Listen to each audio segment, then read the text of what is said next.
तुम्ही पाहत आहात MCN न्यूज मराठी।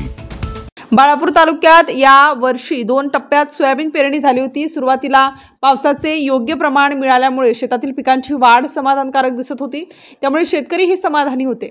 मात्र गेल्या महिनाभरापासून सतत झालेल्या पावसामुळे पिकांची परिस्थिती गंभीर झाली आहे। बाळापूर तालुक्यातील हातरुण व परिसरातील मंडळात अतिवृष्टी होऊन पिकांचे मोठ्या प्रमाणात नुकसान झाले आहे। हातरुण परिसरात झालेल्या सततच्या पावसामुळे पाण्याची पातळी वाढल्याने मोरणा नदीला 2 वेळा मोठा पूर आलाय, त्यामुळे शेतजमीन पूर्ण तापने खरडून गेलेल्या आहेत। शेतकऱ्यांनी आपली पिके जगवण्यासाठी डवरे फवारणी अनेक प्रयत्न केले तरी सुद्धा सोयाबीन पिकांना शेंगा लागल्याच नाहीत। त्यामुळे 21 सप्टेंबर रोजी शेतकरी शहेजाद खान यांनी आपल्या 10 एकरावरील सोयाबीन पिकावर शेवटी रोटाव्हेटर फिरवलं।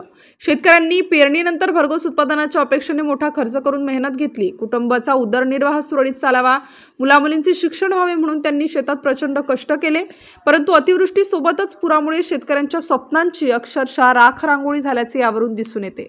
MCN न्यूज मराठीकरिता काझी मेहंदी हसन, बाळापूर। जास्त अतिवृष्टी झाल्यामुळे व 2 नदीचे पूर गेल्यामुळे हे माझं एकूण क्षेत्रफळ 10 एकर आहे। याला शेंगाही काही राहिल्या नव्हत्या आणि त्याच्यानंतर आम्हाला हे पंजीनं ट्रॅक्टरला मोडून काढावं लागलं।